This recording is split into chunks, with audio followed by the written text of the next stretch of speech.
Assalamualaikum warahmatullahi wabarakatuh. Alhamdulillah, kalimat yang paling layak diucapkan oleh setiap muslim di awal aktivitasnya, karena terlalu banyak nikmat Allah yang tidak terhitung pada kita semua.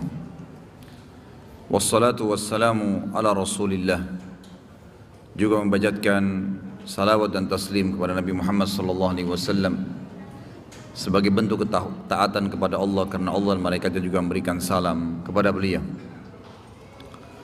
Melanjutkan bahasan kitab Minhajul Muslim, dan malam ini kita masuk ke pasal kedua. Setelah dua pertemuan pertama kita membahas pasal pertama, masalah beriman kepada Allah subhanahu wa ta'ala.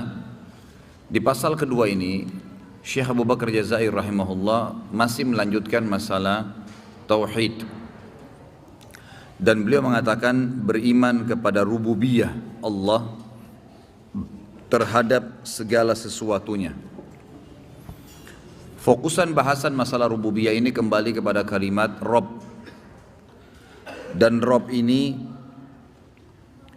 makna yang paling tepatnya adalah pencipta, pengelola, pengatur, pemelihara, dan pengawas. Ini disebutkan kalau ikhwah akhwat memiliki bukunya di halaman 11. Boleh sebutkan tentang definisi Rabb itu sendiri. Kalimat yang paling kuat yang digunakan untuk komunikasi dengan Allah subhanahu wa ta'ala adalah Rabb. Baik menggunakan fard dengan Rabbi atau menggunakan jamak dengan Rabbana. Kita temukan banyak sekali dari ayat Al-Quran nanti yang kita akan bacakan yang menyebutkan tentang kisah para nabi. Yang paling sering para nabi ucapkan pada saat bermunajat dengan Allah, mengeluhkan tentang kaumnya, memberikan argumen, maka mereka selalu menggunakan istilah Rabb. Makanya kata para ulama, paling dekat dan paling dahsyat kalimat yang digunakan seorang hamba pada Tuhannya adalah Rabb. Seperti misalnya doa-doa yang sudah masyhur, Rabbana atina fid dunya hasanah, atau Rabbi ghfirli wali walidayya, semua menggunakan istilah Rabb. Dan Rabb ini berarti seorang hamba itu menundukkan dan memastikan serta meyakinkan di dalam hatinya bahwasanya hanya Allah lah pencipta, pengelola, pengawas, pemilik segala sesuatunya. Rabb juga bisa diambil dari kata-kata ya, Rabbaba, yang juga kadang-kadang keluar dari situ kalimat riba, tetapi ini pendapat sebagian ahli bahasa, dan ini juga artinya adalah bertambah bila atau terpelihara. Bila seseorang itu bertambah keyakinannya kepada Allah dengan mengucapkan kalimat Rabb, maka masuk dalam makna kalimat ini. Tapi yang lebih kuat adalah makna yang pertama. Beliau mengatakan di sini seorang muslim beriman dan meyakini rububiyahnya Allah atas segala sesuatunya, tidak terkecuali yang di langit, yang di bumi, yang kelihatan, yang tidak kelihatan, yang besar, yang kecil, yang nyata, yang gaib, semuanya Allah lah pemiliknya. Apapun itu, mau dia jahat makhluk Allah itu ataupun baik, mau dia besar ataupun kecil, mau dia kuat ataupun lemah, apapun sifatnya, Allah subhanahu wa ta'ala Rabbnya.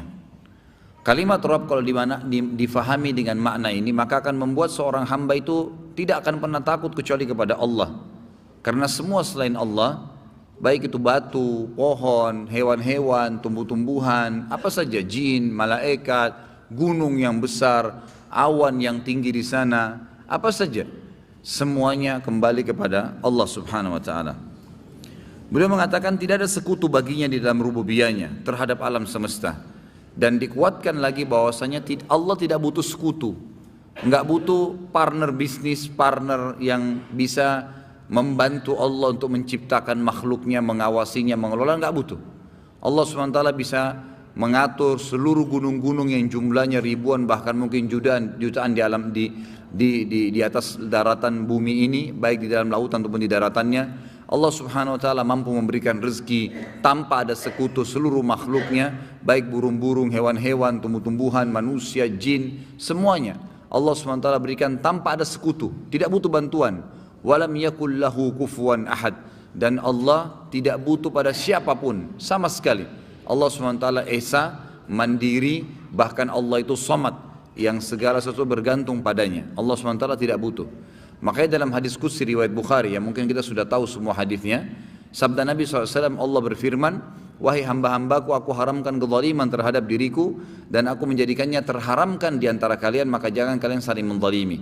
Wahai hamba-hambaku, kalau seandainya kalian semua, wahai jin dan manusia.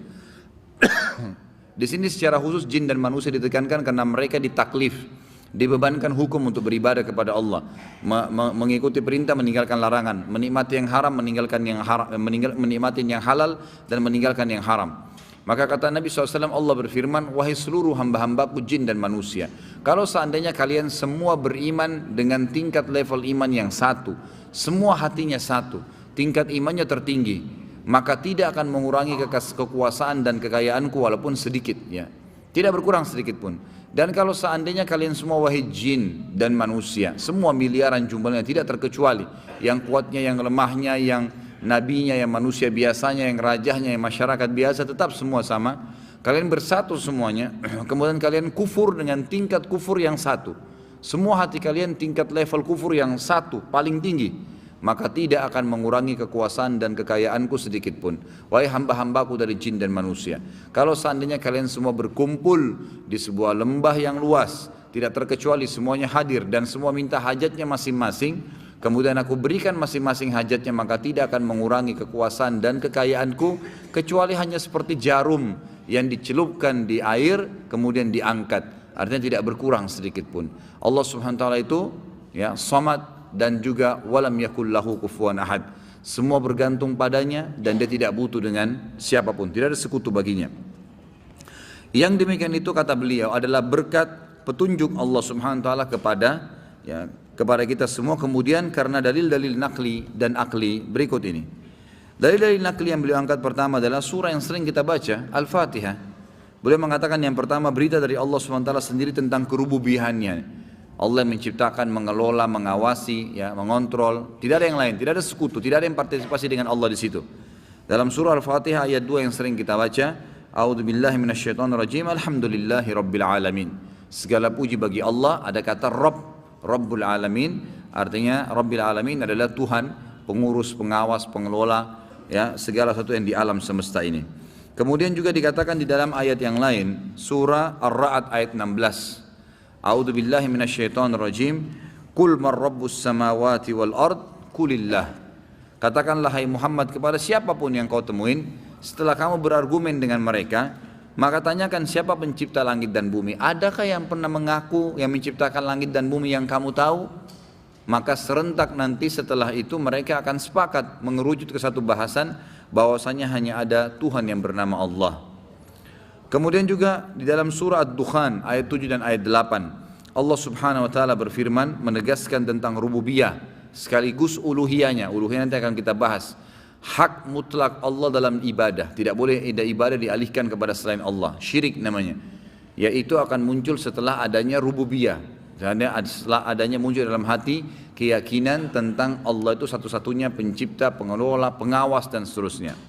Allah mengatakan A'udzubillahi minasyaitonirrajim, Ad-Dukhan ayat 7 dan sampai 8. Rabbis samawati wal ardi wa ma bainahuma in kuntum muqinin. La ilaha illa huwa yuhyi wa yumit. Rabbukum wa rabbu abaikumul awwalin. Jadi ayat ini sering digunakan kalimat Rabb oleh Allah.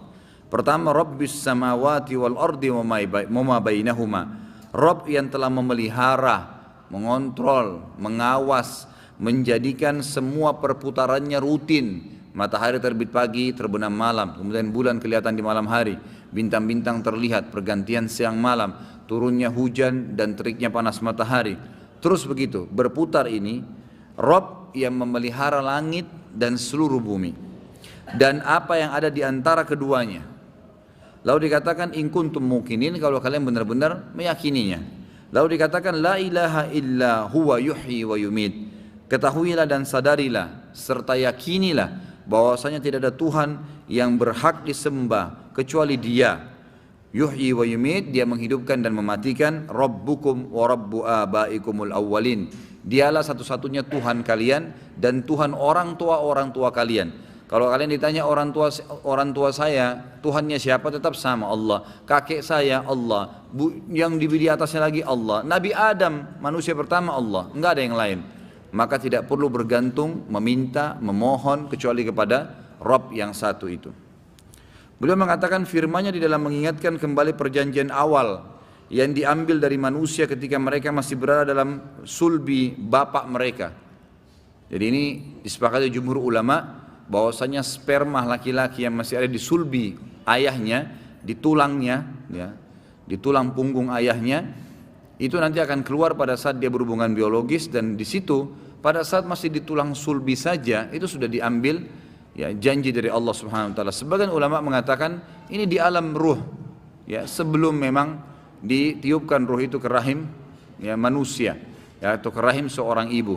Allah mengambil kesepakatan kepada seluruh ruh manusia, yaitu bahwa mereka beriman kepada rububiyah Allah terhadap mereka dan akan beribadah kepadanya dengan tidak menyekutukan sesuatu apapun dengannya.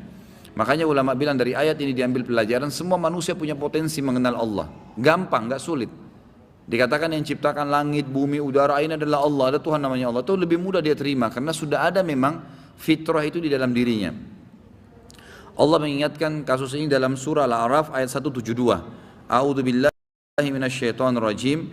Wa idz akhadha rabbuka min bani adama min dhuhurihim dhurriyyatahum wa asyhadahum ala anfusihim alastu bi rabbikum qalu bala syahidna an taqula yaumal qiyamati inna kunna an taqulu yaumal qiyamati inna kunna an hadza ghafilin. Dan ingatlah ketika Rabbmu mengeluarkan anak keturunan Adam dari sulbi mereka, dan Allah mengambil kesaksian terhadap jiwa mereka seraya berfirman, ruhnya, kan itu. Bukankah aku ini Rabb kalian? Maka mereka akan berkata, betul, engkau Rabb kami. Kami menjadi saksi, kami lakukan yang demikian itu agar di hari kiamat kami atau kamu tidak akan mengatakan sesungguhnya kami Bani Adam adalah orang-orang yang lengah terhadap ini atau keesaan Allah. Sebagian medis sekarang, dokter-dokter mengadakan penelitian dan mereka terkagetkan, terutama dokter-dokter muslim yang mengadakan survei dari ayat ini. Jadi ternyata memang dokter-dokter muslim dan dokter kafir pun telah sepakat, semua ciri khas seorang manusia, laki-laki atau perempuan, berada di sperma ayahnya. Subhanallah. Jadi dari sperma itu sudah bisa ditahu nanti warna matanya apa, rambutnya apa, paras wajahnya seperti apa. Bahkan sekarang penelitian terakhir membuktikan dari sulbi itu bisa ditentukan dan diketahui nanti karakternya seperti apa. Karakter fitrahnya, ya, sifat dasarnya orang ini akan ketahuan. Dan itu subhanallah dari ayat ini saja. Allah SWT sudah mengatakan. Jadi bukan mustahil memang Allah SWT telah mengambil ikrar itu. Ya, ikrar itu. Dan juga di sini ulama mengeluarkan juga sebuah pelajaran besar. Bahwasanya Allah Subhanahu Wa Taala mampu mengajak bicara, mengontrol, mengawasi siapapun. Termasuk masih dalam bentuk spermanya manusia. Termasuk masih dalam bentuk spermanya manusia itu sendiri. Jadi sel telur itu sebenarnya dari ibu hanyalah tempat yang ditunggangi oleh sperma itu. Tapi semua sifat manusia, semua wajahnya, paras wajahnya, warna kulitnya, rambutnya ada di sperma laki-laki. Bahkan sekarang pun diteliti dengan ilmu medis, ya, penelitian terakhir, kalau sperma laki-laki bermasalah, baik karena faktor makanan atau gennya, ya, keturunannya, ya, atau memang dia berpenyakit karena melakukan hubungan-hubungan biologis yang haram, maka akan berpengaruh kepada kesehatan bayi yang lahir, gitu kan. Sampai sekarang dokter pun sepakat kalau anak-anak cacat itu karena sperma laki-lakinya, nggak ada hubungan sama perempuannya. Karena perempuan itu hanya memiliki sel telur yang nanti akan hanya menjadi kantongnya saja, hanya menjadi kantong. Tapi semua sifat anak itu ada di laki-laki. Makanya di sini, ya, Nabi SAW menekankan sekali kepada setiap muslimah untuk memilih seorang laki-laki yang saleh. Dan kita sudah tahu kisah Hafsah radhiyallahu anha pada saat suaminya meninggal, maka Umar khawatir dan ingin menikahkan Hafsah. Waktu itu Umar tidak mencari, ya, sahabat-sahabat yang masih muda yang sebaya dengan Hafsah. Ada Abdullah bin Abbas, ada Anas bin Malik, banyak, ada Zaid bin Harithah, ada Usama bin Zaid, banyak sahabat-sahabat Nabi yang masih muda. Tapi Umar mendatangi Utsman bin Affan. yang waktu itu sudah tua, gitu kan, sudah berumur Utsman bin Affan pada saat itu. Bahkan sebagian ahli sejarah mengatakan Utsman sudah sampai pada level umur kakek. Artinya memang di sini sudah di atas 50 tahun. Tapi Umar bin Khattab mendatangi dan mengatakan, wahai Utsman, lihatlah Hafsah, Hafsah butuh pendamping, mungkin sudah layak jadi istrimu, nikahilah. Dan dari sini juga ulama mengatakan, ini disebutkan oleh riwayat Bukhari Muslim. Disebutkan ulama hadis mengatakan ini menandakan tidak aib seseorang itu untuk menyelamatkan keturunannya, ya anak perempuannya dia menawarkan kepada orang yang saleh. Ini tidak aib. Umar bin Khattab datang menawarkan. Lalu Utsman mengatakan minta waktu 2 hari. Setelah 2 hari Utsman balik mengatakan, wahai Umar, saya mohon maaf sekarang saya tidak punya hajat untuk itu. Artinya saya belum bisa menikah lagi sekarang. Maka Umar pun keliling mendatangi Abu Bakar. Lalu mengatakan, wahai Abu Bakar, nikahilah Hafsah. Hafsah orang yang paling layak.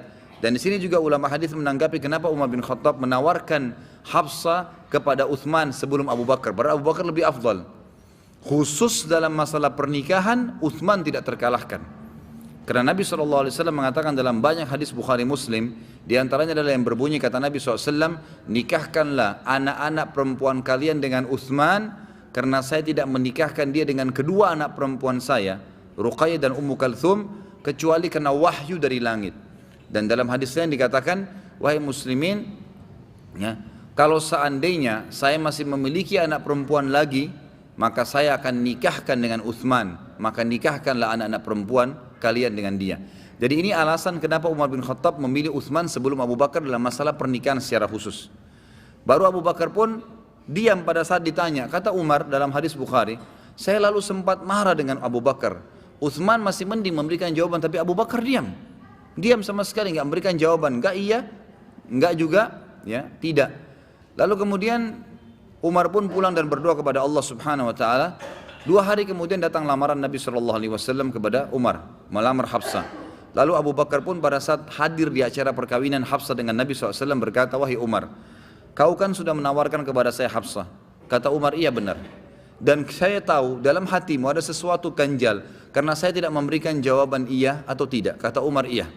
Maka ketahuilah wahai Umar, saya tidak sempat mengatakan kepadamu bahwasanya saya mau atau tidak, karena saya ragu. Sempat ya sebelum kau datang ke rumahku menawarkan, saya mendengarkan Nabi SAW menyebut-nyebut nama Hafsah dengan mengatakan kasihan Hafsah suaminya meninggal. Maka untuk menghormati Nabi SAW saya tidak melamarnya. Tapi kalau Nabi SAW tidak melamarnya, saya pastikan saya akan menikahinya. Tapi kita ambil pelajaran di sini. Ulama menitik beratkan sebuah poin yang berhubungan dengan bahasan kita. Kata para ulama, Umar bin Khattab tidak mencari orang-orang soleh dari sahabat ini kecuali dia tahu gennya, ya, sperma laki-laki soleh itu akan mewariskan keturunan yang soleh. Dan kita tahu Nabi Nuh alaihissalam, Nabi Nuh berkata apa pada saat berdoa sama Allah agar dihancurkan kaumnya? Ya Allah, jangan kau biarkan satupun orang kafir ini, karena kalau kau biarkan maka akan lahir dari mereka keturunan-keturunan yang kafir juga seperti mereka. Habiskan semua ya Allah, ya, gitu. Seperti itulah. Jadi memang di sini berhubungan dengan masalah, ya. Tadi keturunan laki-laki itu ada di sulbi, ya, keturunan ada di sulbi laki-laki itu sendiri. Kemudian juga dikatakan di sini firman-Nya dalam menegakkan hujah atau argumen terhadap kaum musyrikin dan menegaskannya terhadap mereka. Di dalam surah Al-Mu'minun ayat 86 sampai 87, artinya Allah menekankan kepada orang musyrik hanya Allah lah Rabb, enggak ada yang lain. Buktikan kalau ada Rabb selain Allah yang menciptakan, yang mengelola, yang mengawasi, bukan cuma bumi semua, langit dan bumi ini. Maka dikatakan di sini, a'udzubillahi minasyaitonirrajim, kul man rabbus samawati sab'i wa rabbul arsyil azim, sayaquluna lillah, qul afala tattaqun. Katakanlah hai Muhammad kepada orang-orang musyrik Mekah tuh. Orang musyrik Mekah beriman tentang adanya Allah. Mereka masih mengucapkan kalimat Masya Allah, Insya Allah, gitu kan? Tetapi mereka tidak mengenal nama lain Allah kecuali Allah saja. Makanya pada saat Nabi SAW menyebutkan, ya, Ar-Rahman, Ar-Rahim, mereka menganggap itu adalah penyihir, nama penyihir yang Nabi SAW belajar dari negeri Syam. Padahal sebenarnya itu nama-nama Allah Subhanahu Wa Taala. Katakanlah siapa yang mempunyai langit yang 7 dan yang mempunyai arsy yang besar, maka mereka pasti akan menjawab. Orang-orang Quraisy tahu dan punya jawaban. Kepunyaan Allah, katakan kepada mereka, maka apakah kamu tidak bertakwa? Kenapa kamu tidak patuh saja kalau begitu? Sudah tahu Tuhannya Allah dan saya mendakwakan tentang agama Allah, maka patuhilah saja. Tapi di sini saksi bahasan adalah Qul mar rabbus samawat. Katakanlah siapa Rabb, pengelola, pengawas, pengontrol langit dan bumi itu sendiri. Yang kedua Bapak Ibu sekalian rahimani rahimakumullah adalah informasi dari para nabi dan rasul tentang rububiyah Allah Subhanahu wa taala, kesaksian mereka dan pengakuan mereka tentang rububiyah itu sendiri. Artinya hanya Allah yang menciptakan. Sebagai contoh Nabi Adam alaihissalam di dalam doanya dalam mengucapkan ya pada saat sudah memakan buah khuldi dalam surah Al-A'raf ayat 23. Setelah merasa bersalah, apa kalimatnya supaya Allah ampuni? Rabbana zalamna anfusana wa illam taghfir lana wa tarhamna lanakunanna minal khasirin. Kata para ulama tafsir, karena Nabi Adam menggunakan kata-kata Rabbana, Allah ampuni. Karena menggunakan kalimat Rabbana. Jadi ini kalimat yang sangat dahsyat dalam bermunajat dengan Allah Subhanahu wa taala. Wahai Rabb kami telah menganiaya diri kami sendiri, dan jika Engkau tidak mengampuni kami dan memberikan rahmat kepada kami, pastilah kami termasuk orang-orang yang rugi. Dan kata para ulama tafsir, ini kalimat adab ya dari Nabi Adam alaihissalam. Dia semestinya mengatakan, ya Allah, kalau Kau tidak ampuni kami, siapa lagi yang akan mengampuni kami? Begitu kata langsungnya, gitu kan? Karena tidak ada Rabb selain kamu. Tapi Nabi Adam alaihissalam menggunakan kalimat yang lebih santun, dan ini termasuk adab berdoa kepada Allah. Maka dia mengatakan, kalau Kau tidak ampuni kami, maka pastilah kami termasuk orang yang rugi. Artinya tidak ada lagi Rabb yang lain, siapa yang mau diharapin? Ya. Kemudian juga disebutkan Nabi Nuh alaihissalam, itu Nabi Adam. Sekarang kita pindah ke Nabi Nuh alaihissalam. Di dalam pengaduannya kepada Allah, perhatikan Nabi Nuh ya, yang berdakwah 950 tahun, apa keluhannya? Bagaimana dia munajat dengan Tuhannya? Rabbi dalam surah Nuh ayat 21. A'udzubillahi minasyaitonir rajim. Rabbi innahum asawni wattaba'u man lam yazidhu maluhu wa waladuhu illa khasara. Ya Rabbku, ya, wahai penciptaku, pencipta seluruh langit dan bumi ini, sesungguhnya mereka telah mendurhakaiku dan telah mengikuti orang-orang yang harta dan anak-anaknya tidak menambah baginya kecuali kerugian belaka. Tapi di sini saksi bahasan kalimat Rabb dari Nabi Nuh alaihissalam. Beliau juga mengucapkan dalam surah Asy-Syu'ara ayat 117 sampai 118. A'udzu billahi minasyaitonir rajim. Rabbi inna qaumi kadzdzabun faftah baini wa bainahum fatham wa najjini wa man ma'iyya minal mu'minin. Ya Rabbku, dipanggil lagi Tuhannya, sesungguhnya kaumku telah mendustakan aku. Oleh karena itu adakanlah suatu keputusan antara aku dengan mereka, dan selamatkanlah aku dan orang-orang yang mukmin besertaku. Kata para ulama tafsir, setelah Nabi Nuh berdoa ini, maka Allah SWT memerintahkan Jibril untuk datang dan memerintahkan untuk membuat kapal dan sekaligus membawa orang-orang yang beriman, karena sudah menggunakan kalimat Rabb di sini. Nabi Ibrahim alaihissalam di dalam doanya untuk tanah suci Mekah dan untuk diri serta anak keturunannya mengucapkan di dalam surah Ibrahim ayat 35. A'udzu billahi minasyaitonir rajim. Rabbi ij'al hadzal balada aminan wajnubni wa bani an na'budal asnam. Wahai Rabbku, jadikanlah negeri Mekah ini negeri yang aman, dan jauhkanlah aku beserta anak keturunanku dari penyembahan berhala. Kata para ulama tafsir, dengan adanya doa Ibrahim alaihissalam ini Allah jaga Ismail, Ishak, Yakub, Yusuf, kemudian Musa, Daud, Sulaiman, Isa.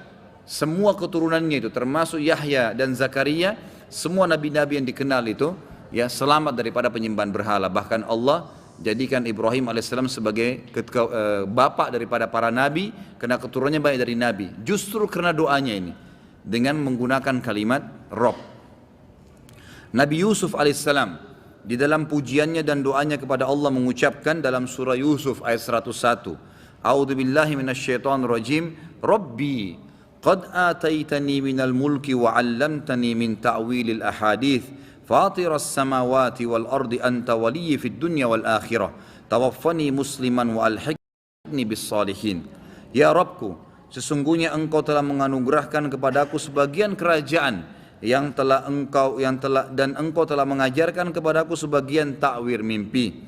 Ya Rabb, pencipta langit dan bumi, Engkaulah pelindungku di dunia dan di akhirat. Wafatkanlah aku dalam keadaan Islam, dan gabungkanlah aku dengan orang-orang yang saleh.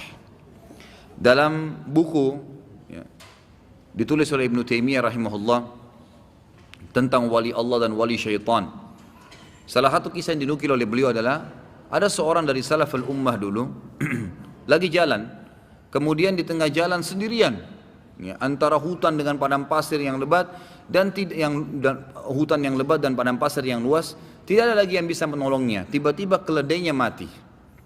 Keledainya orang saleh ini mati, gitu kan? Dan ini sekali lagi Ibnu Taimiyah tulis dalam buku dan cerita masalah wali-wali Allah dan wali syaitan. Ini wali Allah dimaksudkan di sini oleh beliau. Maka orang saleh ini pun berwudu, kemudian sholat 2 rakaat, lalu mengucapkan dalam sujudnya atau dalam doanya, Rabbku, sesungguhnya engkau telah mencabut ruhnya, ya, mencabut ruhnya keledaiku ini, dan aku tidak punya tunggangan lagi. Maka hidupkanlah ya Allah. Begitu selesai salam, keledainya hidup kembali dan ditunggangi oleh orang tersebut untuk menuju ke tujuannya. Ini termasuk diantara kisah-kisah yang dinukil dari orang-orang saleh dengan menggunakan kalimat Rabb. Nabi Musa alaihissalam di dalam beberapa permintaannya berseru. Contoh dalam surah Thaha ayat 25 sampai 29. A'udzu billahi minasyaitonir rajim. Rabbi shrah li sadri wa yassir li amri wahlul 'uqdatam min lisani yafqahu qawli waj'al li waziran min ahli. Ya Rabbku, lapangkanlah untukku dadaku dan mudahkanlah untukku urusanku dan lepaskanlah kekakuan dari lidahku, supaya mereka mengerti perkataanku dan jadikanlah untukku seorang pembantu dari keluargaku. Jadi semua permintaan Nabi Musa AS dikabulkan. Yang pertama, Allah lapangkan dadanya untuk bisa menerima Taurat dan berani berdakwah. Tapi Nabi Musa AS merasa khawatir mendakwai Fir'aun. Kemudian Allah mudahkan urusannya, karena dia juga meminta agar dimudahkan, maka Allah SWT mudahkan semua urusan dalam berdakwah. Kemudian juga Nabi Musa AS memiliki lisan yang kadang-kadang agak kaku. Kadang-kadang agak kaku.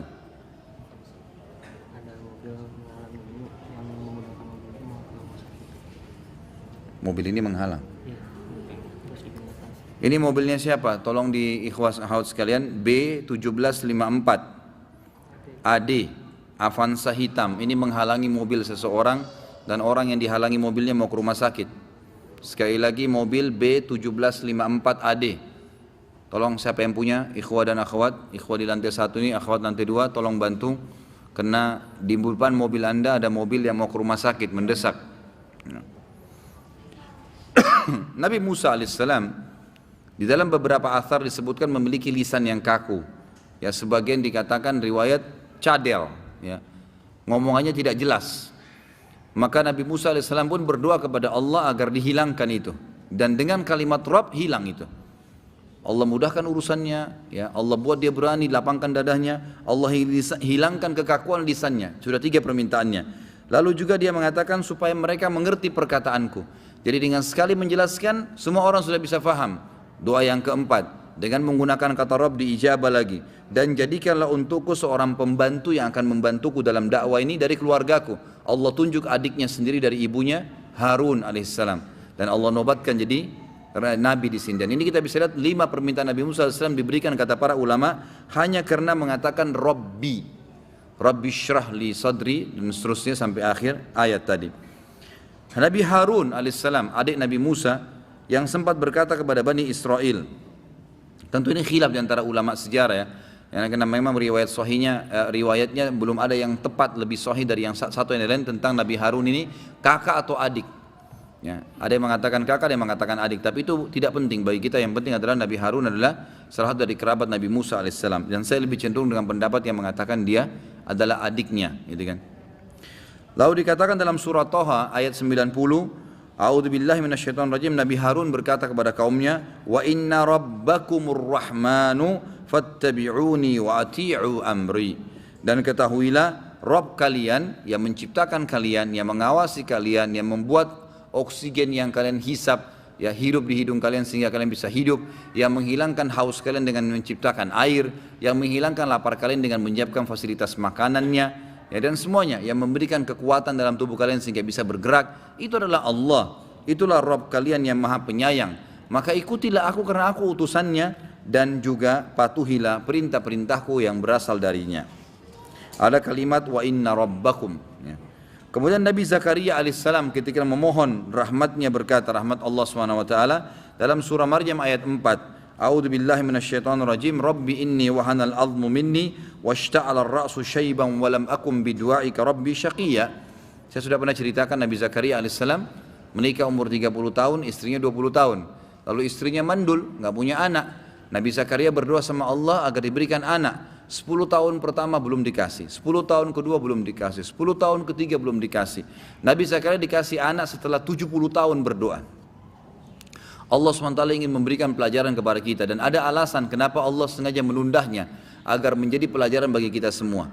Setelah umurnya Nabi Zakaria 100 tahun, kemudian istrinya 90 tahun dan dalam kondisi mandul, Allah ijabah doanya. Allah berikan kepada dia agar menjadi tanda-tanda kebesaran buat seluruh makhluk manusia, bahwasanya Allah tidak mustahil baginya.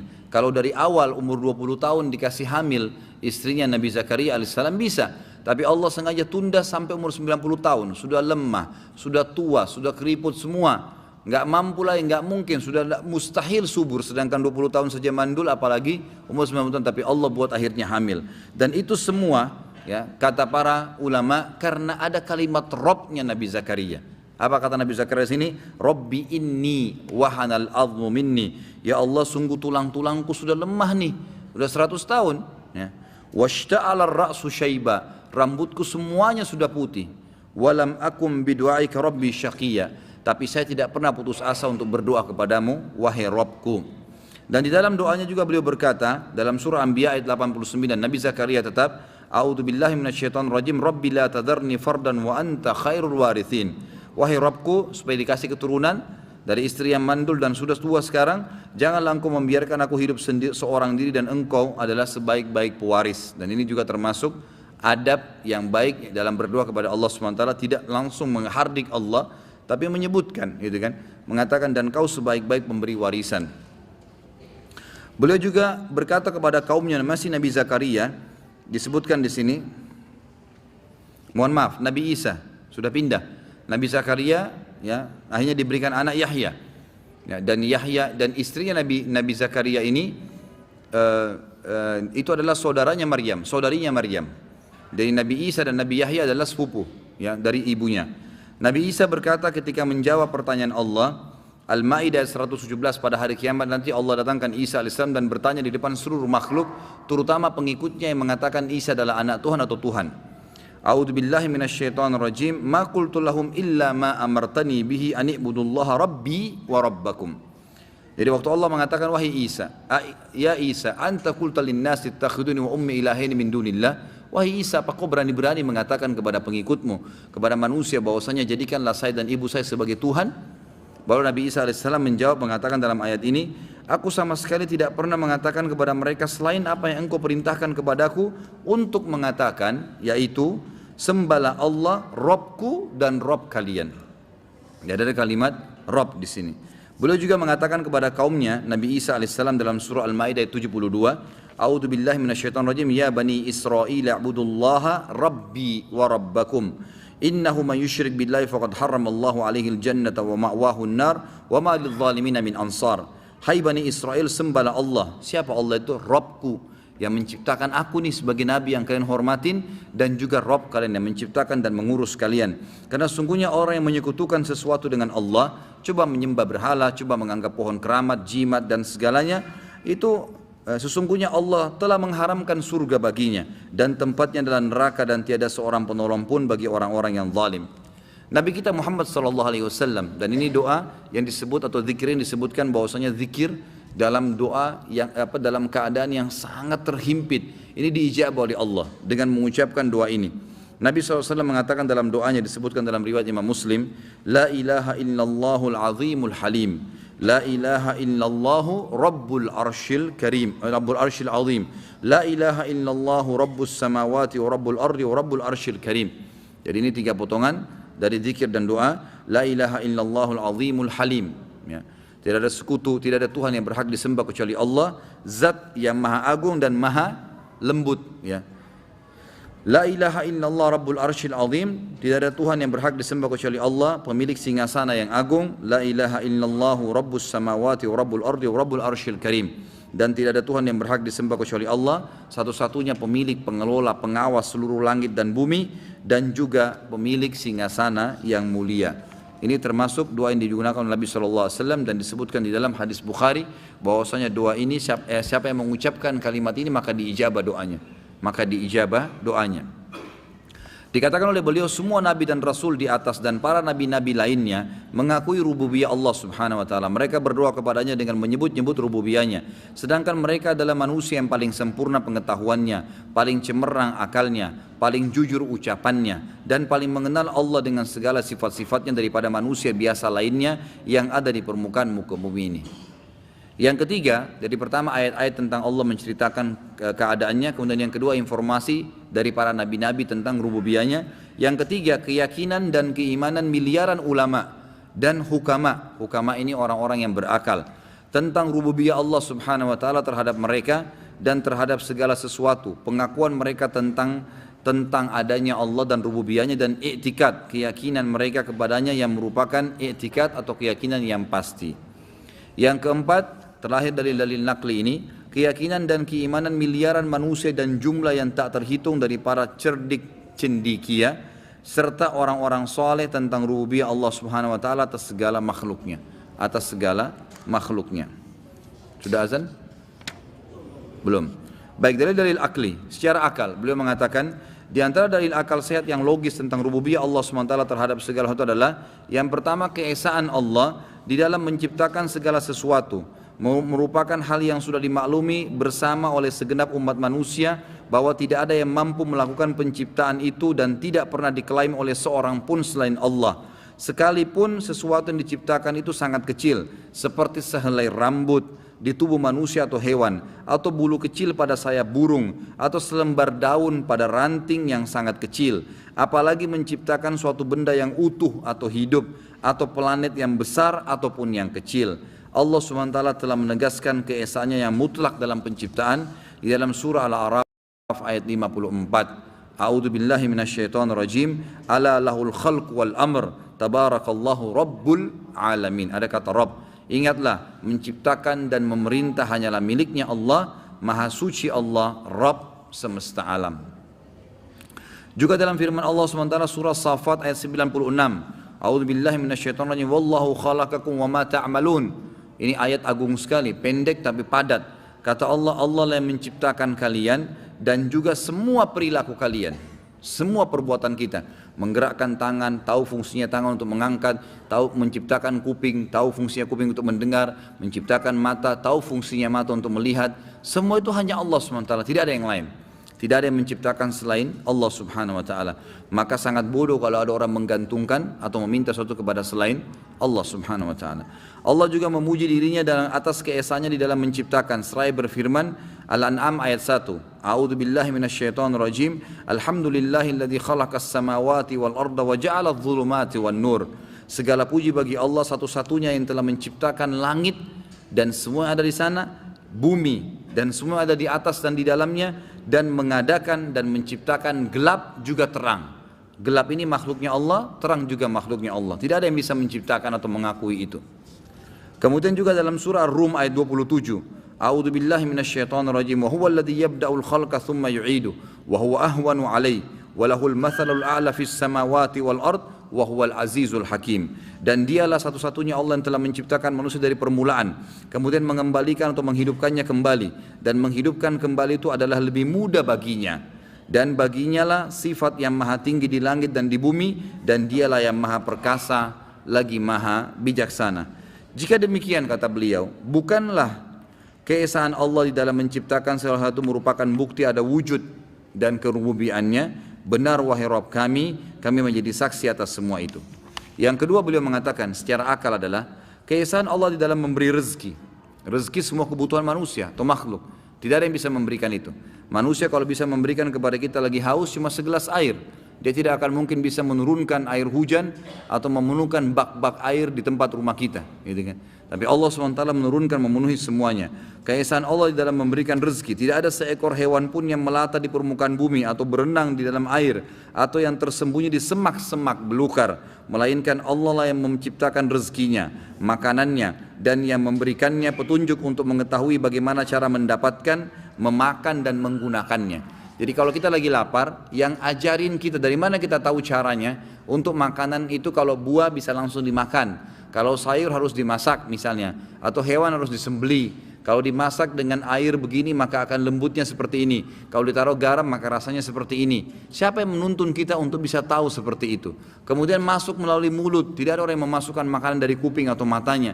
Dia tahu tempatnya. Kemudian dia harus menggigitnya terlebih dahulu. Dan dia bisa bedakan dengan rasa seketika dengan lidahnya, ini manis, ini asam, ini pedas. Seketika. Kemudian dia harus tahu kalau dia telan, ya, dalam kondisi tebal atau masih besar, mengganggu tenggorokannya, dia bisa keselak, maka dia harus makan dengan rapi. Siapa yang menuntun caranya itu? Kemudian dia telan di tenggorokannya. Setelah ditelan maka akan dikelola secara otomatis oleh perutnya. Bagaimana dia bisa memilih, ini makanan yang saya suka, ini makanan yang tidak suka? Bagaimana bisa kita punya sensor, Bapak Ibu sekalian, pada saat kita lagi demam, tidak berani kita sentuh air es. Nggak berani, orang lagi tidak demam, lagi minum depan kita, kita tidak bisa, merasa mau sentuh pun gelasnya nggak enak. Gitu kan? Bagaimana bisa ada sensor dan siapa yang memberikan kepada kita? Pada saat sedang hujan besar, kita merasa khawatir untuk ke sana. Ada sensor yang Allah SWT berikan. Dari mana perasaan kita bisa muncul pada saat seseorang menepuk kita, lalu kita merasa ada sakit. Allah SWT memberikan rasa itu.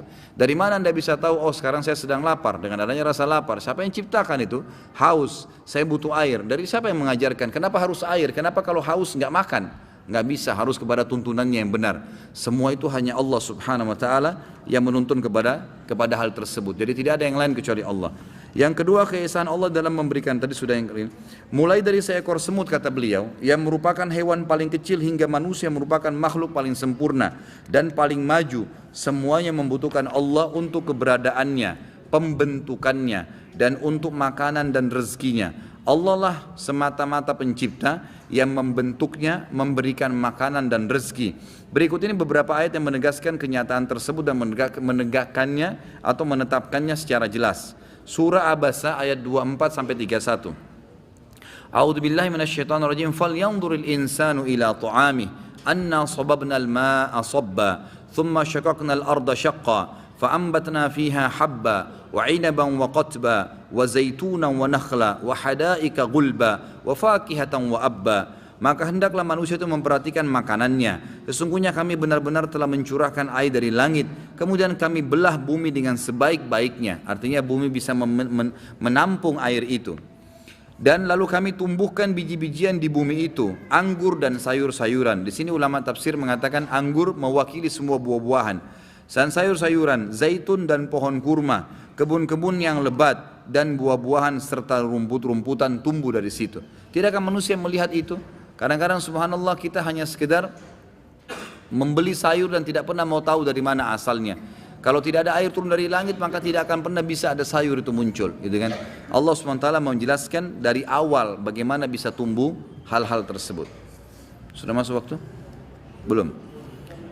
Baik, dalam surah Thaha ayat 53 sampai 54. Allah SWT berfirman, A'udzu billahi minasyaitonir rajim, wa anzala minas sama'i ma'an fa akhrajna bihi azwajan min nabatin syatta kulu war'au an'amakum. Dan dia menurunkan air hujan dari langit, maka kami tumbuhkan dengan air hujan itu berbagai macam jenis tumbuh-tumbuhan yang beraneka ragam. Makan dan gembalakanlah binatang-binatang ternak kalian. Jadi Allah SWT menjelaskan masalah dan kita tinggal menikmatinya. Dia yang tidak ada sesembahan yang berhak disembah selain dia, kata beliau, dan tiada Rabb selain dia, telah berfirman juga dalam surah Hijr ayat 22. A'udzu billahi minasyaitonir rajim. Fa anzalna minas sama'i ma'an fa asqaynakumuhu wa ma antum lahu bikhazinin. Dan kami turunkan hujan dari langit lalu kami beri minum kamu dengan air itu, dan sekali-kali bukanlah kamu yang menyimpannya. Mungkin banyak orang bilang, mana sih saya bisa minum air dari air hujan? Tanpa air hujan tidak ada mata air. Tanpa air hujan tidak akan bisa ada sumur yang digali. Dari situlah dikelola oleh manusia, lalu disterilkan kembali. Sama saja asal muasalnya dari air hujan. Gitu kan? Jadi semuanya hidup dari situ juga. Ya, jadi kita harus fahamin. Jangan cuma lihat air hujan kebetulan turun kemudian mengalir, membawa tanahnya jadi kotor. Seakan-akan itu air hujan tidak ada fungsinya. Tetap air hujan yang menjadikan semuanya bisa hidup. Gitu kan? Dari situlah Allah SWT berikan kehidupan. Dia juga telah berfirman yang tiada pemberi rezeki selain dia dalam surah Hud ayat 6. A'udzu billahi minasyaitonir rajim. Wa ma min dabbatin fil ardi illa 'alallahi rizquha wa ya'lamu mustaqarraha wa mustawda'aha kullun fi kitabim mubin. Dan tidak ada seekor binatang melata pun di muka bumi, semua serangga dari yang kecil sampai yang besar, sampai hewan yang besar, kecuali Allah yang memberinya rezeki. Tidak cukup situ, tapi Allah mengetahui tempat berdiamnya binatang itu, di mana tempat-tempat mereka berdiam. Yang mungkin manusia tidak tahu, semak belukar, tempat hewan-hewan bersembunyi. Dan juga Allah mengetahui tempat penyimpanan makanannya. Ya. Kalau kita lihat keajaiban, saya pernah lihat cuplikan bagaimana semut menyimpan makanan itu luar biasa. Itu kan mereka menyimpan makanan itu di dalam tanah dan menyusun ruang-ruang untuk menyimpan makanan untuk seluruh ya kelompoknya. Manusia tidak akan tahu kecuali ada penelitian, tapi Allah mengatakan tahu semua. Apa makanan yang dibutuhkan, di mana ditaruh, dan makanan apa yang dibutuhkan oleh makhluk tersebut. Apabila sudah terbukti kata beliau tanpa ada yang dapat menyanggahnya bahwasanya tidak ada yang dapat memberi rezeki selain Allah, maka hal itu menjadi bukti atas rububiyahnya terhadap segala sesuatu. Yang ketiga secara akal, kesaksian fitrah manusia masih bersih atas rububiyah Allah dan pengakuan yang sangat jelas akan hal tersebut. Sesungguhnya setiap manusia yang fitrahnya belum rusak akan merasakan dalam lubuk hatinya bahwa dia adalah seorang yang sangat lemah dan hina di hadapan Tuhan pemilik kekuasaan yang maha kaya lagi maha perkasa, dan merasakan bahwa dirinya tunduk kepada aturan dan kebijaksanaannya atau kebijakannya pada dirinya, di mana dia menyatakan tanpa keraguan sedikitpun bahwasanya dia adalah Allah, Rabbnya, Rabb segala sesuatu. Dan Allah subhanahu wa ta'ala menjelaskan dalam surah Zukhruf ayat 9. A'udzu billahi minasyaitonir rajim, wa la in sa'altum man khalaqas samawati wal arda la yakunna khalaqahunnal azizul alim. Dan kalau kau sudah jelaskan semua ini, kamu tantang mereka, hai Muhammad. Siapa yang turunkan air dari langit? Siapa yang datangkan, terbitkan matahari setiap pagi? Siapa yang terbenamkan kalau malam? Siapa yang membuat kamu bisa menggerakkan tanganmu? Siapa yang mengajarkan kamu kalau kamu lapar harus makan? Semua itu kalau kamu tantang akhirnya, dan kamu mengucapkan, hai Muhammad, semua itu hanya ada kembali kepada satu pencipta Allah, mereka akan mengakuinya dan mereka akan mengatakan, sungguh jika kamu tanyakan dan tentukan kepada mereka, hai Muhammad, siapa yang telah menciptakan langit dan bumi setelah saya jelaskan semua tadi itu, maka niscaya mereka akan mengatakan, kalau begitu seperti yang kau ucapkan, hai Muhammad, Allah yang maha perkasa lagi maha bijaksana. Mohon maaf, tinggal beberapa dalil saja, baru itu azan, setelah itu azan. Allah SWT berfirman juga di dalam surah Al-Ankabut ayat 61. Dan ini juga saya mohon maaf karena saya mengikuti tuntunan buku supaya kita punya rujukan yang jelas. Jadi saya menjelaskan dalil-dalil yang ditulis oleh beliau. Surah Al-Ankabut ayat 61. A'udzubillahi minasyaitonirrajim. Wala in sa'altum man khalaqas samawati wal arda wa sakhkhara asy-syamsa wal qamara la yaquluna Allah. Hai Muhammad, setelah kau jelaskan kepada mereka nanti bahwasanya langit bumi ini siapa yang menciptakan? Siapa Tuhanmu? Berhala ini. Bolehkah dia menerbitkan matahari? Bolehkah dia turunkan hujan? Bisakah dia memberikan kamu baju dari tangannya tiba-tiba ada? Bisakah ini dan bisakah itu? Maka mereka tidak akan bisa menjawab. Dan kalau kau tanya, siapa kalau begitu yang menciptakan langit dan bumi? Kalau saya punya Tuhan namanya Allah. Allah yang menurunkan, Allah yang mengurus. Maka mereka akan mengatakan, kalau begitu juga Tuhan adalah Allah. Pasti ujung-ujungnya mereka akan mengakui masalah itu. Juga disebutkan di dalam surah Al-Mu'minun ayat 86 sampai 87 yang bunyinya a'udzubillahi minasyaitonirrajim, qul man rabbus samawati sab'i wa rabbul arsyil azim sayaquluna lillah. Kalau kau tanyakan kepada mereka Muhammad, kalau kau debatin mereka terus, tanya terus dari kebutuhan mereka dari semenjak mereka kecil sampai mereka tua, dari semenjak dari masalah kebutuhan kecil sampai kebutuhan yang paling besar, dari hal yang dia bisa lihat dalam matanya yang besar sampai yang paling kecil, tanyakan kepada mereka siapa yang mengadakan itu, mereka tidak akan punya jawaban. Jadi mereka paling bisa mengatakan kalau dikasih gaji sama siapa, oh atasan saya. Tapi kalau dikasih penjelasan gitu kan, kalau kamu makan apa, kue, baik siapa yang buat kue, si fulan, baik bumbunya terus ditelusuri sampai ke bawah, sampai ke dasarnya, mereka nanti akhirnya tidak bisa menjawab. Ya, ujung-ujungnya hanya mengatakan, oh pembuat kue mengambil dari tepung, telur dan garam. Baik dari mana garam itu? Dari air laut. Dari mana air laut itu? Terus kalau ditelusuri maka ujungnya mereka tidak akan punya jawaban nanti, karena memang ini terus berentetan. Maka orang yang beriman kepada Allah akan mengatakan dia adalah Allah yang menciptakan segala sesuatunya.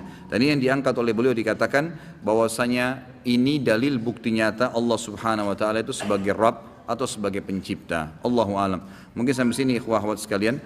InsyaAllah kalau memang ada yang mau bertanya, maka saya berikan kesempatan nanti setelah sholat ba'diyah isya, saya akan luangkan waktu 10-15 menit untuk pertanyaan. Mungkin begitu dulu. Kalau ada benar dari Allah, kalau ada salah dari saya mohon dimaafkan. Subhanakallahumma bihamdika asyhadu an la ilaha illa anta astaghfiruka wa atubu ilaik. Wassalamualaikum warahmatullahi wabarakatuh.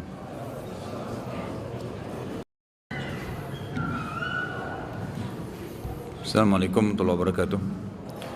Alhamdulillah wassalatu wassalamu ala Rasulillah. Kalau ada yang mau bertanya silahkan. Masalah apa saja berhubungan dengan masalah agama. Kalau berhubungan dengan tema kita, alhamdulillah. Ya, terakhir nanti saya yang bertanya ya. Dan yang jawab pertanyaan saya kasih buku Minhajul Muslim. Ini satu saya kasih utuh. Tapi yang jawab pertanyaan saya saja nanti. Ya. Fadhal, silakan. Waalaikumsalam warahmatullahi wabarakatuh. Silakan, fadhal.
Yang kedua kenapa tadi? Yang kedua adalah kita sebagai makhluk sosial, tapi dari talim-talim itu saya sering mendengar hanya cintalah pada Allah saja. Itu ada prioritas pertama, yang keduanya adalah kita sebagai makhluk sosial kita minta kepada orang lain. Itu. Untuk definisi daripada hanya Allah kan tempat meminta tadi. Allah tempat Baik. Kalau pertanyaan pertama tadi, memang dalam retorika bacaan bahasa Arab, baik itu bacaan Al-Quran atau bacaan umumnya, memang ada istilah yusakkinil akhir. Selalu ada istilah begitu. Setiap sesuatu yang diakhirkan boleh disukunkan dari sebutan. Setiap sesuatu yang diakhirkan dalam kalimat boleh disukunkan, dan itu tidak mengubah makna. Tidak mengubah makna. Seperti contoh misal, Qul huwallahu ahadun, kan gitu. Tapi antum baca apa? Qul huwallahu ahad.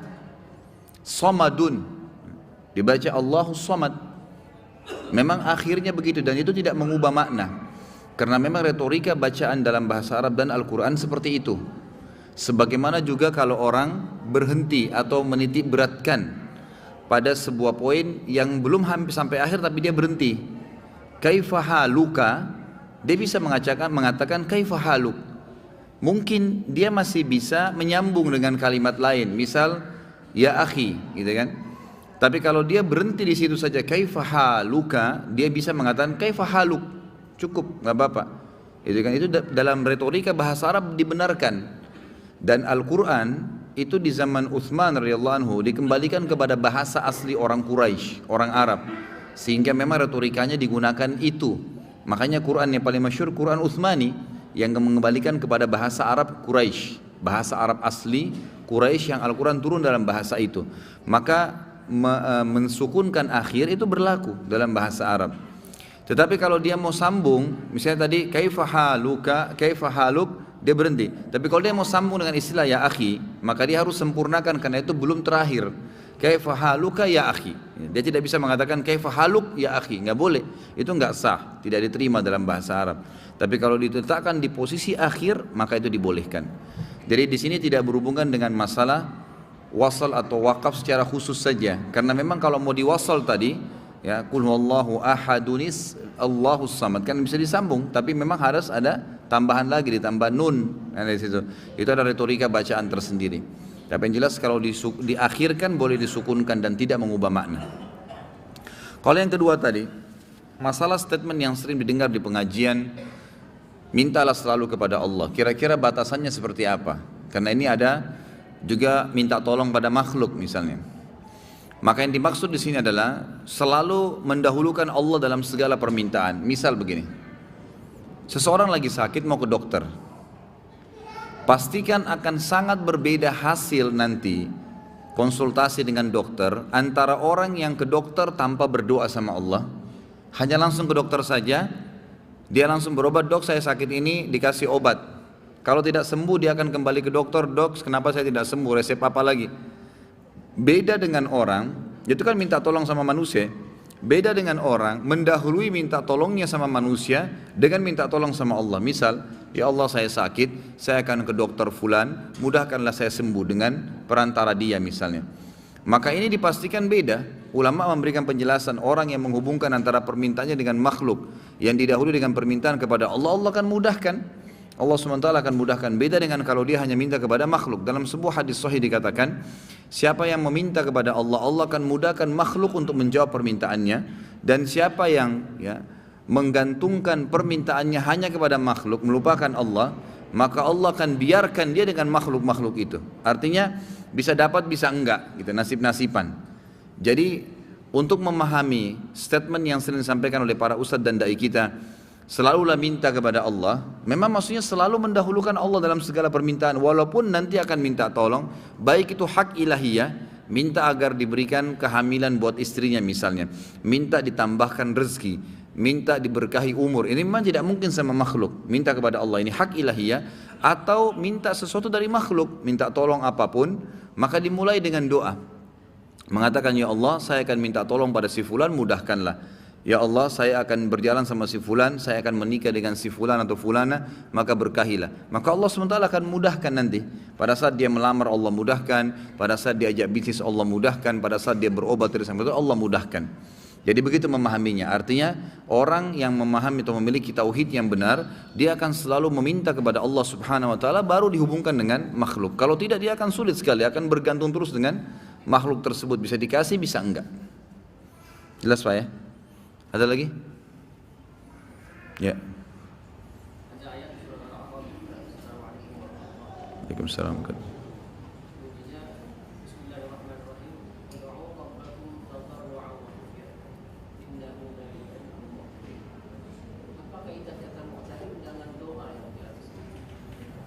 Innahu la yuhibbul, apa hubungannya dengan?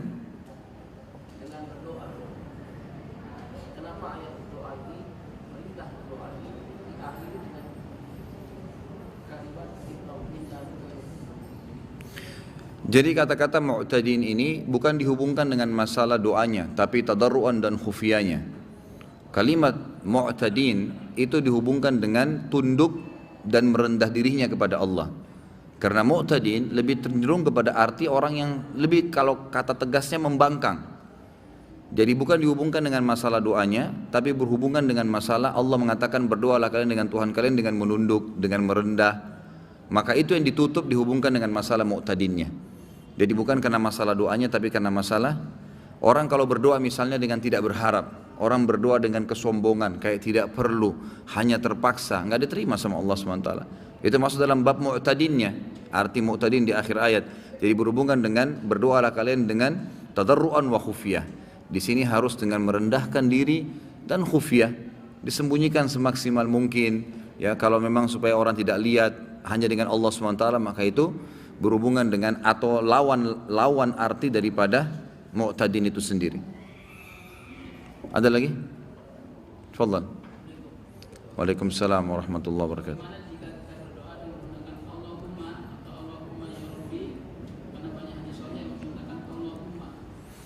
Boleh saja. Allahumma itu adalah penyatuan antara dua kalimat dalam bahasa Arab, antara Allah dan hum. Humma ini sebenarnya takkid. Salah satu harfu takkid dalam bahasa Arab adalah humma, yang ditambah ya. Jadi kalau dikatakan Allahumma, ya, dia akan memastikan bahwasanya ya Allah saya memanggilmu. Sebagian ahli bahasa memasukkan kata-kata humma di akhir lafzul jalalah Allah, itu adalah harfu munada atau memanggil, panggilan. Jadi seperti orang bilang Allahumma ya Allah, gitu kan? Itu nggak ada masalah, boleh saja. Ya. Dan tadi pada saat saya mengatakan Rob, ya Rabbi, ya Rabbana, itu adalah kalimat yang paling dahsyat. Artinya bukan tidak ada kalimat lain. Boleh pakai ya Allahumma, boleh mengatakan ya Rahman, irhamni, ya Ghafur, ighfirli, nggak ada masalah, semua boleh saja. Tetapi kita tadi lihat bagaimana para nabi-nabi memang memprioritaskan kalimat Rob, selalu memprioritaskan kalimat Rob, gitu kan? Robbi, Robbi, Robbana. Dari tadi kita sebutkan dalilnya itu semua lebih banyak fokus ke kalimat ini. Ada lagi? Sudah habis pertanyaan di kantongnya? Kadang-kadang kita kalau di pengajian itu dilupain sama syaitan, ya. Begitu bubar baru ingat. Tafadhal. Waalaikumsalam warahmatullahi wabarakatuh. Ini bedanya salamnya orang kita Indonesia sama orang Arab di Jazirah Arab, ya. Kalau kita Assalamualaikum. Tafadhal, silakan Pak. Ya. Iya, silakan.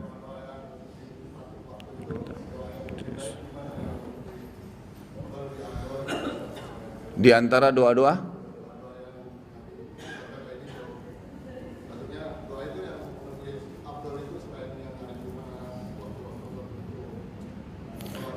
doa itu adalah curhat seseorang, penyampaian hajat.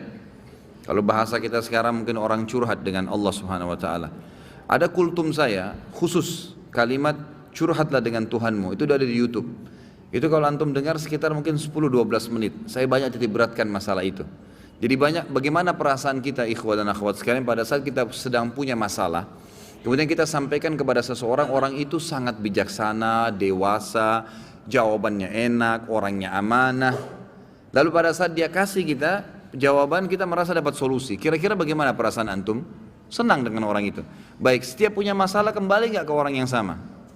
Kembali.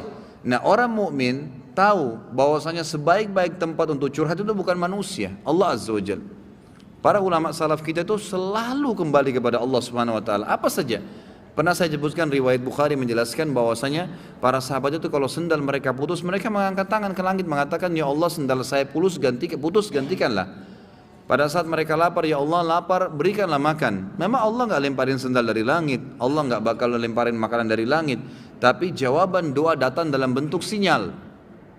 Antum bilang, "Ya Allah, sembuhin saya." Allah enggak lemparin obat dari langit, tapi Allah nanti akan memberikan jalan keluar. Antum bisa konsultasi sama dokter, cocok konsultasinya, resepnya cocok, sembuh. Allah jadikan dokter dan obat itu perantara atau penyebab antum jadi sembuh, gitu kan? Ada orang yang antum ngobrol tiba-tiba diberikan solusi jalan keluar oleh Allah Subhanahu wa taala, maka kita dengan sendirinya bisa menghilangkan rasa lapar kita karena diajak makan oleh dia, dan begitu banyak jalan keluar dari Allah Subhanahu wa taala. Cuma memang yang harus diketahui ada beberapa syarat doa. Yang pertama ikhlas. Ya, ini wajib ikhlas dalam semua ibadah.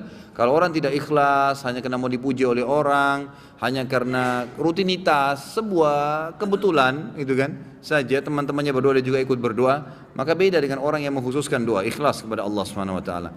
Yang kedua, dia harus berdoa dengan Allah Subhanahu wa taala, ya, tidak meminta sesuatu yang haram. Sebagaimana sabda Nabi SAW, doa yang diikuti dengan sesuatu atau permintaan yang haram tidak akan dijawab oleh Allah. Yang ketiga, berdoa dengan Allah sementara dia yakin. Kata Nabi SAW dalam hadis Bukhari, berdoalah kalian dengan Tuhan kalian muqinuna bil ijabah. Harus yakin Allah akan berikan ijabah. Ya, karena Allah tidak akan menerima doa, innallaha la yaqbalu doa min qalbin ghafil. Allah tidak akan terima doa dari hati yang lalai. Jadi harus diikuti dengan keyakinan. Yang keempat, menjauhi sumber-sumber haram, baik itu makanan, minuman, pakaian. Sebagaimana hadis yang sudah masyhur, Nabi SAW bersabda, seseorang rambutnya kotor, bajunya kotor, berantakan, gak punya alas kaki, berdoa, "Ya Allah kasih." Bagaimana Allah kasih makanan, minuman, pakaiannya haram, gitu kan? Kemudian yang kelima, tidak istijal dalam ijabah, tidak buru-buru. Kata Nabi SAW, "Yustajabu li ahadikum malam ya'jal." Pasti Allah kasih jawaban doa seseorang antara kalian selama dia tidak tergesa-gesa. Kata para sahabat, "Wa kaifa ya'jal ya Rasulullah?" Bagaimana cirinya orang yang tergesa-gesa? Kata Nabi SAW, "Yaqulu da'autu wa lam yustajabu li fatarakat doa." Dia bilang, saya sudah berdoa tapi Allah belum kasih, lalu dia tinggalkan doa. Sementara doa itu punya batas sesuai dengan kadar bobot doanya. Misal, antum hanya sekedar lagi jalan, keluar dari rumah menuju ke satu tempat, antum mengatakan, "Ya Allah mudahkanlah." Doa yang ringan, memang kebetulan antum lagi jalan ke situ, Allah mudahkan, selesai, diijabah langsung pada saat itu kan. Ada doa yang bobotnya lebih berat. Istrinya misalnya dia baru nikah, dia belum tahu dia mandul atau istrinya mandul, lalu dia berdoa, ya Allah berikan saya anak. Mungkin dalam kondisi istrinya mandul atau dia mandul, Allah subhanahu wa ta'ala meletakkan orang ini kalau mau dikasih anak berdoa setahun misalnya, sebulan misalnya. Ada orang baru 2 minggu berdoa berhenti, maka enggak, dia dapat pahala tapi enggak dapat targetnya. Padahal kalau dia sabar, dia doakan, tidak ada masalah. Nanti akan kita lebih banyak bahas itu di aulia. Di sini ada nanti bahasan khusus untuk wali-wali Allah dan wali-wali syaitan. Akan banyak contoh-contoh di mana para orang-orang soleh dulu berdoa kepada Allah SWT dan dijabah oleh Allah, gitu kan? Tadi Nabi Zakaria berdoa 70 tahun baru Allah kasih. Bobot doanya memang berat. Dia minta agar istrinya mandul punya anak, dan itu secara fitrah manusia sudah Allah ciptakan, nggak bisa. Tapi Allah SWT juga tetap berikan asal dia sabarin. Dia tunggu sampai tanggal atau saat dia akan diijabah oleh Allah Subhanahu wa taala. Kalau bahasa saya pribadi ya dalam ceramah, sebenarnya orang berdoa itu seperti volume tape recorder biasa kalau kita, atau tape yang besar, tape deck yang biasa kita lagi mau besarin tuh kayak ada lampunya dari kecil sampai ke besar. Nah, kalau kita sabarin terus sampai dia batas maksimal akan besar sekali itu gongnya, gitu kan? Akan besar sekali suaranya seperti itu. Ya, saya pernah ceritakan ada anak muda di Yaman ya, yang menikah sementara dia buta. Masih ingat ya? Masih ingat gak nih? Hah? Kok kayak bengong? Anak muda di Yaman yang buta matanya hafal Quran menikah gara-gara doanya. Masih ingat gak? Atau belum saya ceritain? Wow, semangat ya kalau soal nikah. Ada satu anak muda di Yaman, kisah nyata terjadi. Dia hafal Quran dan waktu itu umurnya mencapai 23 tahun. Dan ini kisah sempat menghebohkan Timur Tengah. Ini tentang masalah dahsyatnya doa. Pada saat itu ikhwas sekalian dan akhwat, dia bilang sama orang tuanya, sama ayahnya, ayah, saya kayaknya merasa ingin menikah. Ayahnya ini setiap kali dia minta nikah pasti dibatalkan. Kata ayahnya, siapa yang mau menikah dengan kamu nak? Kamu buta, kamu gak bisa melihat, kamu sendiri harus diurus oleh orang lain. Belum tentu ada perempuan yang mau sama kamu. Nantilah gitu. Selalu begitu. Dia bilang lagi, sama lagi dipatahkan sama orang tuanya. Sampai akhirnya satu waktu dia putus asa, dia bilang, ya Allah, dia berdoa, ya Allah, tunjukkanlah kepada ayahku kalau aku ini layak menikah. Dan dia selama sebulan, perhatikan ya, ada kasus ini, dia berdoa sebulan, bukan berdoa sehari, 2 hari, 3 hari. Dia berdoa sebulan, yang dia minta sama Allah apa? Ya Allah, kasih saya seorang istri yang cantik, kaya, pintar. Semua dia minta nih, 3-tiganya, gitu kan. Pokoknya cantik, kaya, pintar, gitu kan. Dia berdoa sebulan, terus dia berdoa sebulan. Dan ini umumnya nanti akan saya datangkan kisah lain. Ingatkan saya sebentar, ada kisah seorang dari salaful ummah juga dari tabi'in yang kaya raya, bangkrut jadi kaya gara-gara berdoa sebulan. Memang ada batas waktu seperti itu ya. Kadang-kadang kena tergantung bobot permintaan. Maka dia berdoa sebulan.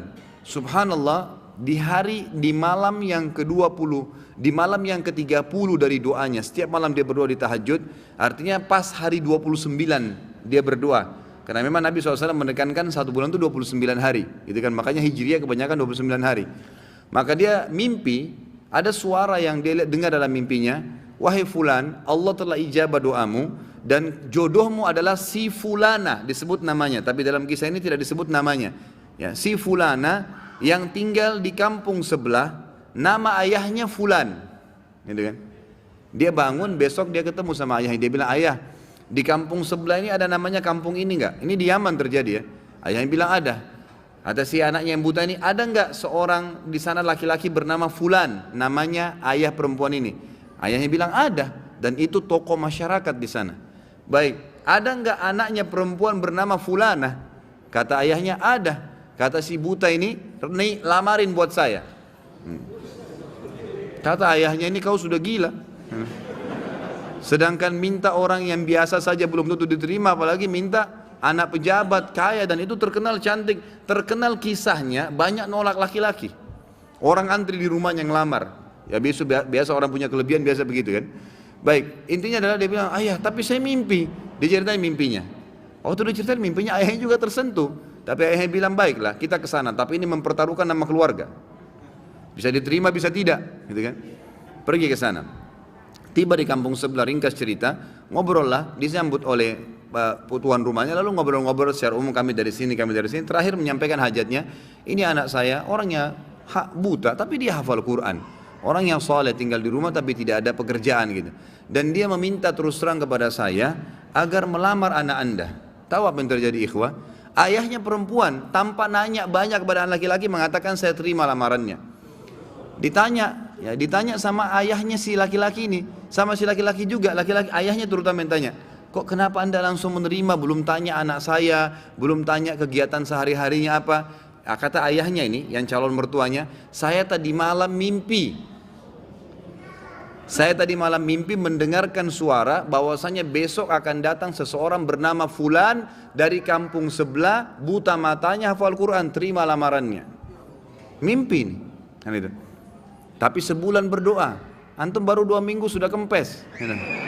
Makanya nggak dapat, gitu kan. Kemudian kata ayahnya, saya terima lamarannya, tapi saya belum bicara sama anak perempuan saya. Ini luar biasa kisahnya. Dia bilang, saya tanya dulu anak perempuan saya, kalau dia terima alhamdulillah, kalau enggak berarti tidak. Saya mohon maaf. Dia masuk ke dalam bicara sama anaknya. Oh, ini cerita ayah perempuan bicara sama anak perempuannya. Dia bilang, nah ada orang dari kampung sebelah, orang baik, dipuji-puji dulu. Ini, hafal Quran tapi buta matanya, ingin melamar kamu nak, namanya si Fulan. Kaget si ayahnya perempuan, satu perempuan bilang, saya terima lamarannya ayah. Selama ini nolak terus ini. Orang datang bolak-balik, yang sudah gagah, yang sudah kaya, yang pintar, ditolak semua. Anak perempuan tidak mau.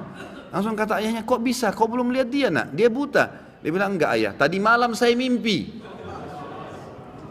bahwasanya besok akan datang jodohmu laki-laki bernama Fulan dari kampung sebelah, matanya buta, tapi hafal Quran, terima lamarannya, dia akan membahagiakan kamu. Caranya Allah subhanahu wa ta'ala. Kisah yang lain seorang salaful ummah dari tabi'in yang masyhur, tapi ini mohon maaf saya tidak terlintas namanya sekarang. Yang jelas beliau kaya raya, seorang ulama alim besar, gitu kan, dan kaya raya. Tiba-tiba Allah coba bangkrut. Kafilah dia, karavan dia yang pergi berdagang itu dirampok oleh orang, habis semua dagangannya. Zaman dulu begitu ya. Sama kalau kita misalnya order satu barang sama kontainer tenggelam di lautan atau dirampok, kita sudah nggak tahu, modal semua di situ, habis gitu. Maka yang terjadi ikhwah-ikhwat sekalian, orang ini akhirnya dalam kisah ini dikatakan setiap hari pindah-pindah masjid, minta-minta sama orang. Ini orang kaya raya, nggak ada lagi kehidupannya, dia gimana, cuma minta diberikan makanan, dia makan. Berjalanlah 2 bulan dari kejadian kasus dia ini. Satu waktu dia masuk di masjid Jami' di Baghdad. Pada saat dia masuk di masjid Jami' itu, dia temukan di pinggiran masjid di belakang ada orang-orang miskin yang baru terima bingkisan-bingkisan, dan mereka saling memuji orang yang bantu itu. Dia pun datang mengatakan, setelah berikan salam, kalian dapat dari mana nih bantuan? Kata mereka serentak, itu tuh yang duduk di depan tuh, dekat mihrab. Itu orang yang duduk, yang kamu lihat sana tinggal sendirian. Memang habis sholat sudah bubar, tinggal orang itu sendirian. Kalau kau punya hajat, sampaikan sama dia tidak pernah nolak hajat orang. Kata orang soleh ini diceritakan dan dirinya, saya pun datang mendekati orang tersebut. Waktu saya dekat, saya temukan orang itu sedang mengangkat tangannya sambil menangis kepada Allah, sambil berkata, ya Allah berkahi, ya Allah tambahin, ya Allah mudahin, terus begitu. Lalu tiba-tiba dia bilang, saya seperti disiramin hati saya dengan keimanan oleh Allah subhanahu wa ta'ala. Saya bilang, orang kaya ini pun yang banyak bantu orang, minta kepada siapa? Kepada Allah. Ngapain saya minta sama dia? Setelah itu dia bilang, saya berdoa selama sebulan. Ini dia sendiri cerita. Selama sebulan saya berdoa non-stop, maka Allah mengembalikan semua kekayaan saya, bahkan lebih daripada sebelumnya. Jadi memang dalam doa ikhwas ada rate-nya, gitu kan? Jangan 1-2 hari berhenti, tidak boleh istijal. Sabar, nikmatin prosesnya, gitu kan? Allah tuh maha dengar, maha tahu, dan Allah akan memberikan pada saat antum sabar sampai titik klimaks daripada doa itu, maksimal titiknya, maka Allah akan berikan luar biasa, gitu kan? Ada cobaan datang, ada doa yang antum sampaikan, belum diijabah, tetap saja, terus berdoa. Nabi Zakaria tidak pernah putus asa, 70 tahun berdoa. Nabi Ayub 20 tahun, ya, beliau diberikan nikmat segala macam, anaknya 12. Laki-laki semua, istrinya cantik sempurna, dia gagah, raja, nabi, dan kaya raya, gitu kan? 20 tahun nikmat hidupnya. Tahun 21 dia menikah umur 30 tahun, istrinya 20 tahun, dia 30 tahun. 20 tahun nikmat, berarti umur Nabi Ayub berapa? 50 tahun, gitu kan? Waktu itu umurnya 30 tahun menikah, 20 tahun penuh dengan nikmat. Semua ada, anaknya 12, laki-laki semua kuat-kuat. Kebun kurmanya, peternakannya semua subur. Jadi raja, nabi, dan orang terkaya di kaumnya. Sampai umur 50 tahun, istrinya 40 tahun. Setelah itu cobaannya Allah datang. Dalam 3 hari semuanya habis. 3 hari saja. Hari pertama di umur 51 tahunnya, Allah SWT datangkan penyakit kusta buat dia. Sehingga menular. Dan tidak ada orang yang berani dekat dengan dia sampai kaumnya tinggalkan. Semua yang tinggal cuma istrinya. Rumahnya pun rumahnya pun yang bagus tadinya, terpaksa dia jual, diganti dengan gubuk biasa karena hari kedua Allah subhanahu wa ta'ala coba Nabi Ayyub alaihissalam dengan mendatangkan hama dan badai, semua perkebunan kurmanya hancur, semua peternakan kambing, sapi, untanya mati. Hari kedua, ribuan ekor habis semua. Maka terpaksa untuk menghidupi dirinya dijual rumahnya, maka dia tinggal di gubuk biasa. Dari raja, nabi, kaya raya, ditinggalkan oleh orang-orang yang sedang didakwain kaumnya, kemudian juga seluruh hartanya habis. Dan hari ketiga, Allah datangkan cobaan yang paling berat dalam hidup beliau, ya, alaihi salatu wassalam, itu 12 anak laki-lakinya mati satu hari. Semua mati seketika, tanpa sebab. 12 anak laki-laki sempurna sehat, mati semua. Nabi Ayyub alaihissalam tidak mengeluh satu kalimat pun. Tidak ada keluar mulutnya, ya Allah kenapa, nggak ada. Subhanallah, kita baru banjir sedikit sudah satu kampung semua tahu, satu dunia tahu Indonesia banjir. Ini tidak mengeluh sedikit pun, satu kalimat pun tidak diucapkan sama dia. Istrinya pun hidup sama dia sampai 18 tahun. Setelah 18 tahun istrinya bilang, wahai Nabi Allah, mintalah kepada Allah agar Allah, ya, tidak usah mengembalikan anak kita, nggak usah memberikan harta, Anda sembuh aja deh, biar Anda bisa berdakwah. Saya tetap sabar kok, dalam kehidupan begini pun tidak apa-apa. Apa kata Nabi Ayyub kepada istrinya? Berapa tahun dulu Allah coba kita? Kata istrinya berapa? 20 tahun. Berapa tahun sekarang? Berapa tahun dulu kita nikmat? Kata istrinya 20 tahun. Berapa tahun sekarang Allah coba? 18 tahun. Kata Nabi Ayyub, saya masih malu minta sama Allah. Tunggu. Setelah 20 tahun cobaannya seimbang dengan nikmat yang Allah kasih, barulah Nabi Ayyub mengatakan, Rabbi anni massaniyad dur, ya Allah engkau telah timpakan penyakit padaku. Lalu apa permintaannya? Nabi Ayyub bilang, ya Allah berimbang nih 20 tahun 10 tahun, tidak. Nabi Ayyub mengatakan, wa anta arhamur rahimin, dan kau zat yang maha penyayang. Artinya mau kau sembuhin silahkan, nggak mau juga nggak apa-apa. Tapi kata ulama, karena Nabi Ayyub di sini sabar sampai titik terakhir, klimaks ini yang saya katakan cobaannya, dan dia berdoa sampai sabar sampai titik terakhir, yang terjadi adalah Allah kembalikan semua. Fakashafna ma bihi min dur wa atainahu wa ahlahu wa mislahum ma'ah. Ini jawabannya.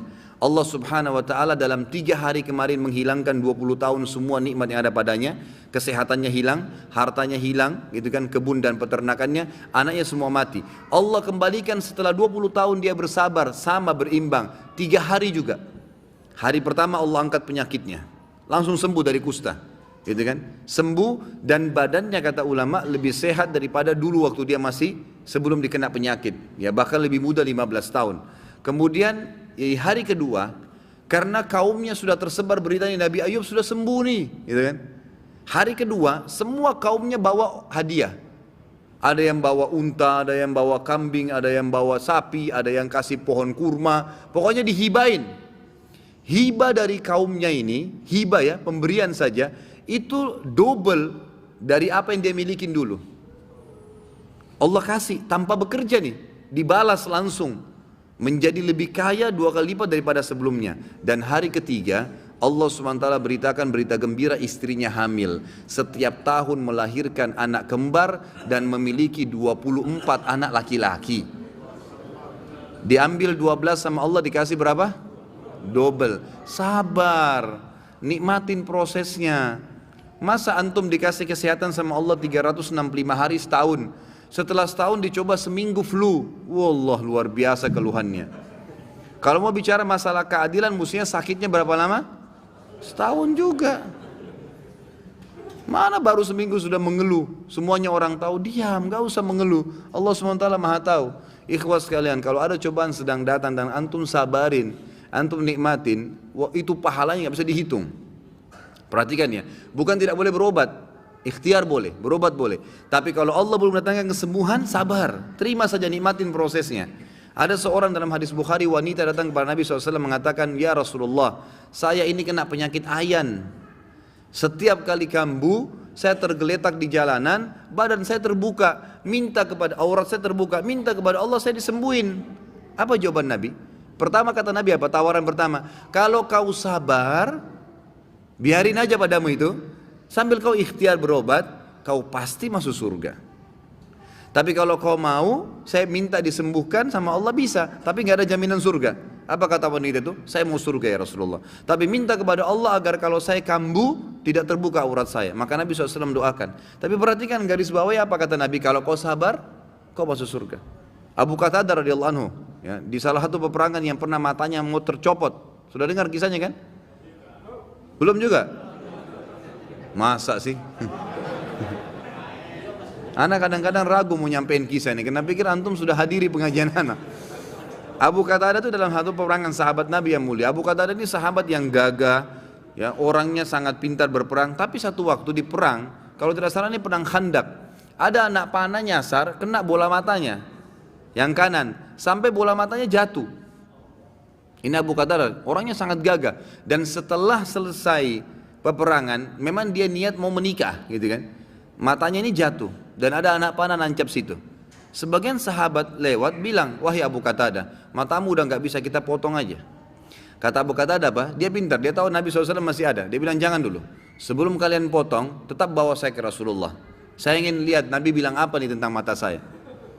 Begitu Nabi SAW lihat, Nabi senyum, tahu ini kalau Abu Qatadah datang kena minta sesuatu.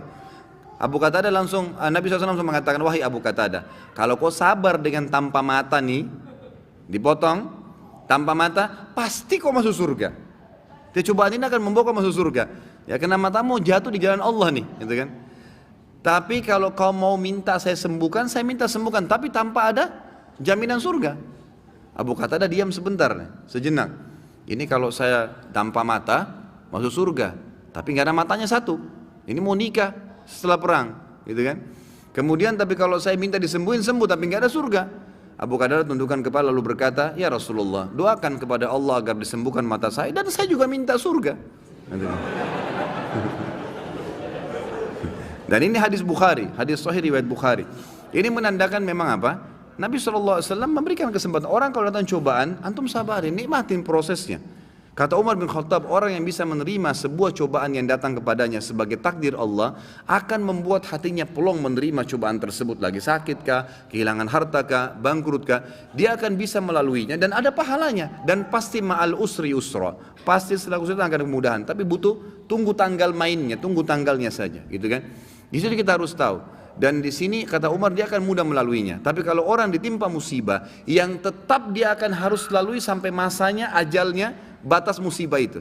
Jadi bukan berarti antum pas sakit antum mengeluh, ya kenapa saya sakit ya, ya tadi malam kalau AC saya tidak kecilin ya, dan seterusnya, ya kemarin kalau saya tidak kena hujan ya. Itu kan tidak boleh diucapkan dalam Islam ya. Antum ucapin itu tetap tidak sembuh. Akan sembuh di waktu yang Allah sudah tentuin. Pada saat hari H Allah tentuin ajal ya, ajal batasnya itu, pada saat itu Allah akan sembuhin. Allah akan kemudian antum minum obat, minum air antum akan sembuh. Ingat ikhwas sekalian, semua punya ajal ya. Di muka bumi ini semua, di alam semesta semua punya ajal. Ajal ini bahasa ceramah saya pribadi adalah tanggal expire, gitu kan? Jadi bukan cuma kita yang punya tanggal expire, tapi semuanya. Ya, seorang sahabat pernah pembantunya pecahin piring, lalu dia marah dengan pembantunya. Nabi SAW dengar, Nabi panggil. Kata Nabi SAW, kenapa kau marah dengan pembantumu? Ketahuilah, piring yang dipecahkan oleh pembantumu punya ajal, batas yang Allah sudah tentuin, sebagaimana kamu punya ajal. Kalau bukan pecah di tangannya, akan pecah di tanganmu. Antum kalau lagi jalan ban motornya pecah, nggak usah marah-marah. Antum mau susun 1000 alasan pun penyebabnya, mungkin licin, mungkin hujan, mungkin paku, tetap sudah bocor. Udah ajalnya ban itu. Oh sudah ajalnya, tinggal perbaikin, tambal atau ganti, selesai. Orang mukmin begitu hidupnya, semua jadi simpel. Semua punya ajal dan batas. Jelas ya? Baik, pertanyaan terakhir, ada yang mau ditanya? Sudah? Baik, saya yang tanya ya. Siapa yang bisa jawab ini saya kasih buku. Dari tadi saya banyak sebutin nama-nama Nabi, ikhwas sekalian. Ada yang bisa sebutin 25 Nabi dan Rasul? Ini buku tebal nih, hampir 200.000 harganya. Harus seimbang dengan pertanyaannya. Saya liatin judulnya. Ada yang bisa jawab nggak? Tapi harus lengkap ya. Fadhal, silakan. Nggak apa-apa nggak berurut.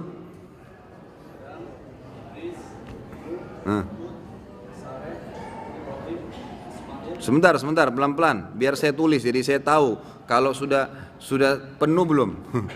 Baik, sampai soleh tadi, baru 5. Hah? Adam, Idris, Nuh, Hud, Saleh, Ibrahim. Sebentar. Ibrahim, Ismail, terus Ishak, Hud tadi sudah. Baru 8. Yakub. Sebentar. Yusuf. Habis Yusuf, Ayub. Terus Musa, Harun,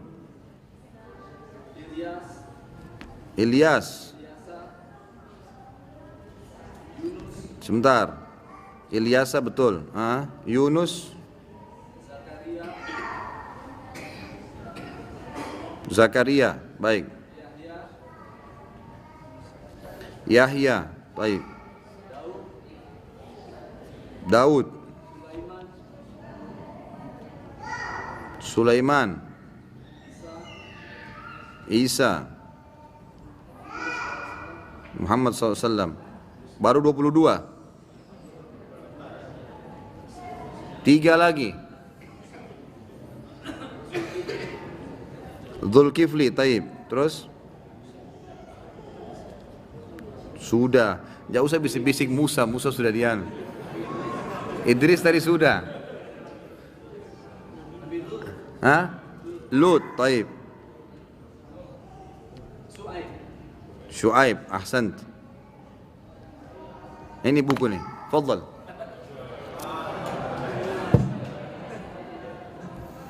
Nanti kalau anak isi taklim diikutin ya. Oh iya. Insya Allah nanti pertemuan akan datang ada 1 buku lagi. Jadi setiap pertemuan anak akan tanya pertanyaan, tapi yang bobotnya juga sesuai dengan bukunya. Supaya dapat bukunya. Tapi kalau yang belum sempat, tidak dapat, maka anda bisa antum temuin panitia, insya Allah ada buku disiapin, tapi mungkin dengan diskon harga saja. Baik, mungkin sampai sini. Kalau ada benar dari Allah, kalau salah dari saya mohon dimaafkan. Subhanakallahumma bihamdika asyhadu an la ilaha illa anta astaghfiruka wa atubu ilaik.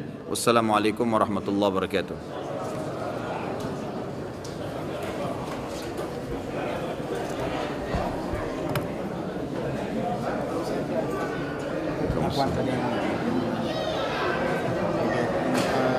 Gimana ini kalau jasa sewa perusahaan yang kita tahu dia itu modalnya pinjam dari bank. Sebentar apa? Kita sih dengar ceramah aja di YouTube. Ceramah saya pernah sering ngomong. Bukan kan maksudnya di YouTube. Bukan, anda sudah sering isi di Al-Fatah, nah pikiran anda sudah sampaikan. Hah?